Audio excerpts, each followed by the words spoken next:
A oração sacerdotal de Jesus é com certeza, sem sombra de dúvidas, a oração mais importante de toda a história. É a oração de Jesus Cristo feita para o Pai, momentos antes da sua crucificação. E nessa oração ele orou por mim, orou por você, para que a gente tivesse proteção, para que a gente tivesse firmeza na fé, fôssemos livrados do mal e muitas outras coisas. Então, o que exatamente ela significou? Né? Quais ensinamentos nós podemos tirar para nossas vidas? Quais aplicações a gente pode fazer? Pois é exatamente disso que a gente vai falar nesse vídeo. Então fica ligado porque esse vídeo está muito bom, que a gente vai mergulhar nesse texto que é tão rico, tão profundo e tão importante para mim e para você. Então, fica ligado.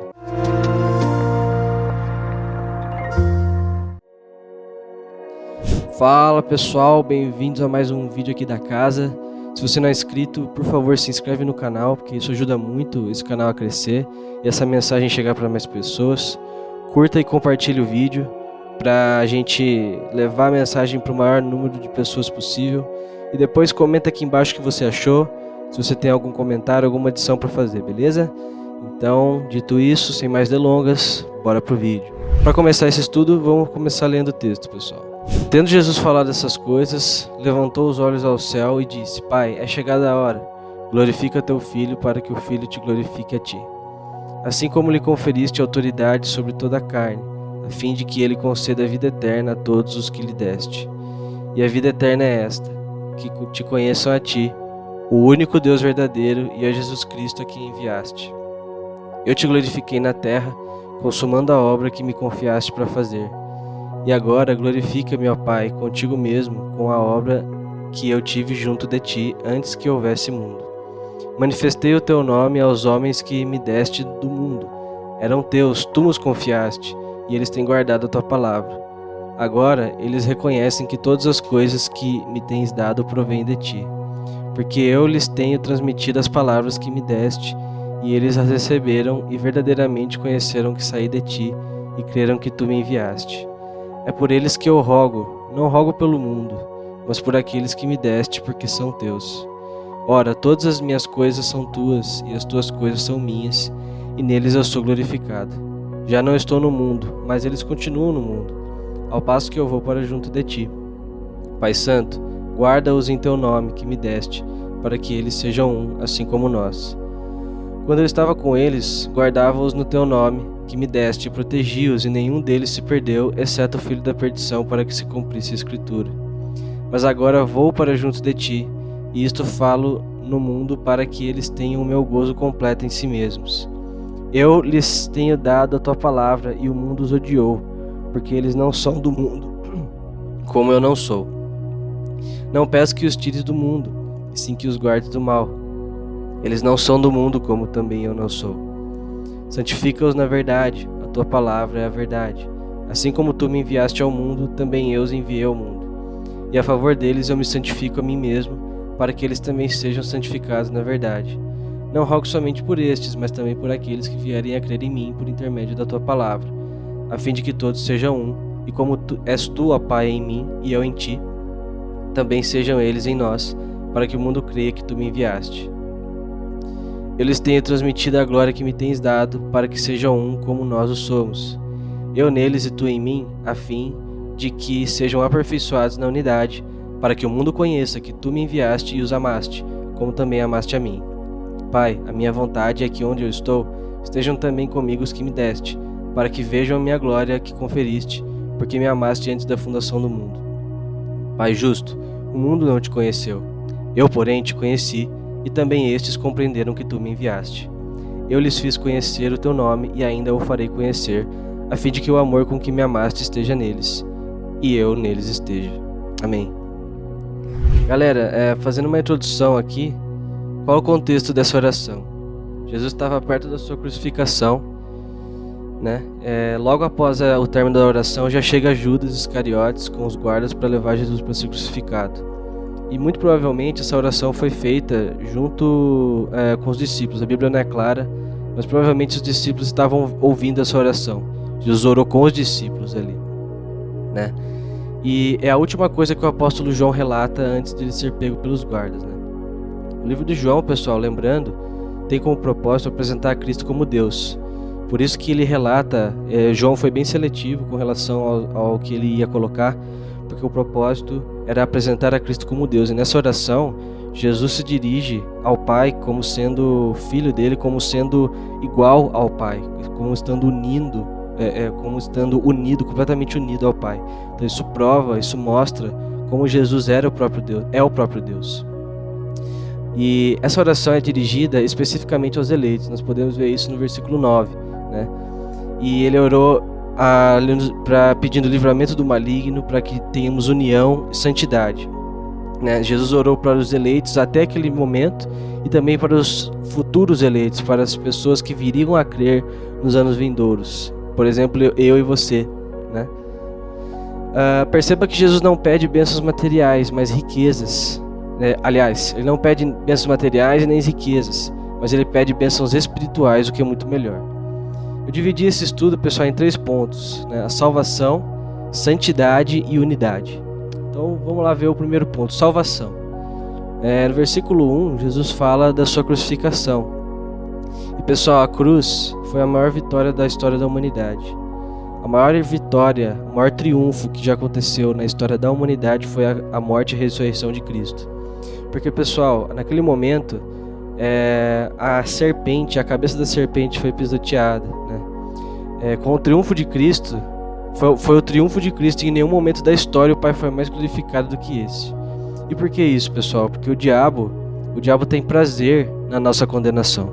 O diabo quer ver o maior número de pessoas possível sendo condenadas ao inferno. Ele tem prazer nisso, né? Porque ele está condenado ao inferno. Ele está condenado. Então ele quer puxar o máximo de pessoas junto com ele.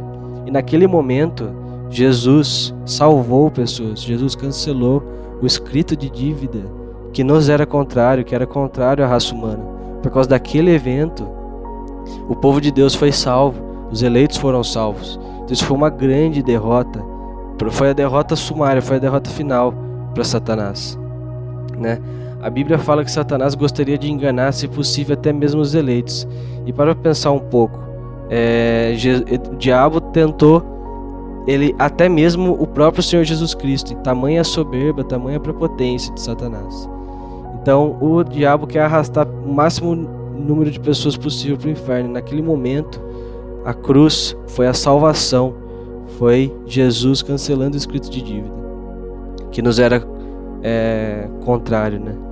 No versículo 2, a Bíblia fala que nós podemos ver que Jesus tem autoridade para dar a vida eterna a todos os eleitos, mostrando que ele é igual a Deus, mostrando que ele é o próprio Deus, que é a única pessoa que tem autoridade para dar a vida eterna. E no versículo 3 a gente vê a natureza da vida eterna, né? Jesus fala: e a vida eterna é essa, que te conheçam a ti, o único Deus verdadeiro, e a Jesus Cristo a quem enviaste. Muitas pessoas, pessoal, pensam que a vida eterna vai ser monótona, né? Por causa que a gente tem essa mente contaminada com coisas, com produções, né, cinematográficas que mostram assim, o pessoal ali no meio das nuvens tocando a harpa. Mas, pessoal, o céu vai ser um lugar de enormes descobertas. Vai ser um lugar paradisíaco, onde a gente vai dia após dia conhecer um pouquinho mais de Deus, um pouquinho mais de Jesus Cristo, e nunca ficar enjoado disso, né? No dia seguinte a gente vai continuar conhecendo um pouco mais a Cristo. E quanto mais você conhece alguém, mais você consegue amar essa pessoa, porque você não consegue amar alguém que você não conhece. E o céu vai ser um contínuo conhecimento cada vez maior, em contínua comunhão, em contínuo amor entre Deus e o seu povo. Vai ser algo maravilhoso demais para a gente sequer entender isso. E outro ponto interessante é que a gente pode ver claramente a doutrina da eleição ao longo dessa oração. Nos versículos 9, Jesus fala: é por isso que eu rogo, não rogo pelo mundo, mas por aqueles que me deste. Então, claramente a gente vê aqui que Deus tem os eleitos dele antes da fundação do mundo, e Jesus está orando para os que ele recebeu, para os que Deus deu, né? No versículo 11 é a mesma coisa, e no versículo 24 também. Então a doutrina da eleição está presente aí, e ela nos faz mais humildes, pessoal, como afirma lá em Efésios 2. Pela graça sois salvos, mediante a fé. Isso não vem de vós, é dom de Deus, não de obras para que ninguém se glorie. A salvação, pessoal, é uma obra exclusiva da graça de Deus e o instrumento através do qual ela acontece é a fé, que é um dom de Deus, que é um presente que Deus entrega. A salvação, pessoal, é uma coisa monergista, é uma coisa que depende somente de Deus e não tem a nossa participação. E isso, pessoal, a maior prova de que essa é a doutrina verdadeira e a interpretação correta das Escrituras é que ela nos faz mais humilde. A doutrina da eleição nos conduz a uma vida de santidade, de quebrantamento diante de Deus, porque quando a gente entende isso, incorpora isso, a gente começa a perceber que a gente é totalmente dependente de Deus. Se não fosse Deus, se não fosse o mover da graça de Deus, nós estaríamos condenados, nós iríamos para o inferno. Segundo ponto, santidade. No verso 15, pessoal, Jesus diz: não peço que os tires do mundo, e sim que os guardes do mal. Né? O que é mundo aqui, pessoal? É muito importante a gente entender que mundo não é a criação, não é o planeta Terra. Mundo aqui significa um sistema corrupto anti-Deus. É uma cadeia, um conjunto de valores antibíblicos, anti-Deus, que querem destruir os valores do reino de Deus. Né? Então, isso a gente pode citar um monte de exemplos disso, né? O marxismo, nós nos dias atuais, o comunismo, as produções cinematográficas que assistimos, né? Os cinemas, os filmes, as músicas que são imorais, isso tudo é o mundo. E Jesus disse: não peço que os tires do mundo. Né? Por que ele fala isso? Porque, pessoal, tirar a gente do mundo, por dois pontos. O primeiro é que tirar a gente do mundo não vai resolver o problema, não vai guardar a gente do mal. Veja que Jesus: não os tires do mundo, e sim que os guardes do mal. Tirar do mundo não significa guardar do mal. Essa ideia prevaleceu muito na Idade Média, que surgiram muitos mosteiros. Não, eu vou me isolar na montanha, vou ficar só em oração, que assim vou estar guardado do mal. E isso é um grande engano, porque o mal está dentro do coração brota o mal. Nós estamos sob uma maldição. Nós estamos sobre o pecado. E a maneira de guardar, da gente se guardar do mal, não é a gente se afastar do mundo, mas sim a gente se aproximar de Cristo dentro do mundo. E a segunda razão pela qual Jesus fala isso é porque nós temos uma missão aqui, de sermos sal e luz do mundo, conforme fala lá em Mateus 5. Luz para a gente lutar contra as trevas, e sal para a gente dar sabor ao mundo e impedir que o mundo se apodreça, porque o sal naquela época era um poderoso conservante, né? Obviamente, né? Até hoje o sal é um poderoso conservante, então ele simboliza um retardamento do apodrecimento do mundo, né? E é essa a nossa missão. Então é muito interessante notar que Deus ora dessa forma, para não tirar a gente do mundo, mas para que a gente fique no mundo guardado do mal, no mundo juntos a Cristo, próximos de Cristo, né? Versículo 16: eles não são do mundo, como eu também não sou. Nós não somos do mundo, nós estamos no mundo, mas nós não somos dele, porque os nossos valores são outros. E o mundo, pessoal, ele odeia Cristo, e se Cristo mora dentro de nós, ele também nos odeia. Se o mundo não está nos perseguindo, é porque nós estamos provavelmente acovardados. 2 Timóteo capítulo 3, versículo 12: quem quiser viver piedosamente será perseguido. E por fim, pessoal, a unidade. Eu queria destacar aqui o versículo 21. A fim de que todos sejam um, e como és tu, ó Pai, em mim e eu em ti, também sejam eles em nós, para que o mundo creia que tu me enviaste. Olha que sublime, olha que elevado isso. O que esse texto está nos ensinando? Que a união entre as pessoas da Trindade, a união entre Cristo e o Pai e o Espírito Santo devem servir de modelo para nós, de como nós devemos sermos unidos uns com os outros, entre nós, entre nossos irmãos, e também com Cristo. Da mesma forma que Paulo fala que o relacionamento entre Deus Pai e Cristo deve ser modelo para um marido e para uma mulher, por exemplo, né? Assim como o pai é o cabeça de Cristo, o marido deve ser o cabeça da mulher, no sentido de estar provendo, cuidando, dando a direção, etc. Então, pessoal, imagina as pessoas da Trindade brigando entre si. É inconcebível, não dá nem para imaginar isso. Então, Jesus ensina a gente a olhar para a Trindade, para tomar ela como exemplo, como referência de como deve ser o nosso relacionamento entre nós. Lembrando lá Provérbios 6 também, que Deus abomina o que semeia discórdia entre os irmãos. Isso é um pecado abominável para Deus. Então que a gente possa praticar a unidade, viver em unidade.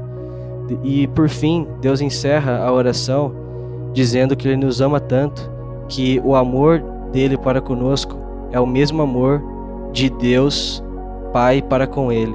Olha o tamanho do amor de Cristo por nós, a ponto de se entregar, sofrer tamanha dor, para que a gente possa estar novamente unido e desfrutar de uma vida eterna com Ele.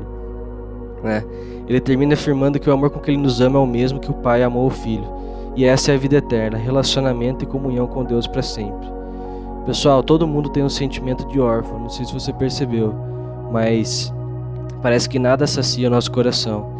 Parece que se você fazer uma timeline assim da história da humanidade, ela se resume nisso: o homem tentando buscar satisfação, tentando aquietar seu coração com coisas que não são Deus, com drogas, com guerras, com riquezas, com poder, mas nada está suficiente, é sempre preciso de mais. E por quê? Porque somente Deus pode aquietar nosso coração, suprir todas as nossas necessidades e fazer a gente viver uma vida plena.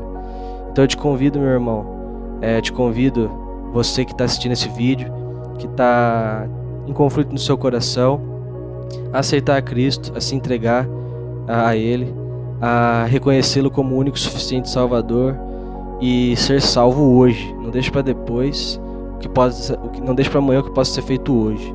A coisa mais urgente da sua vida é acertar a sua vida com Deus, é se reconciliar com Ele. E é isso que eu desejo para você também, meu irmão. Então, Deus abençoe, obrigado pela sua audiência aí. Se inscreve no canal, ativa o sininho e tamo junto. Um abraço, até o próximo vídeo.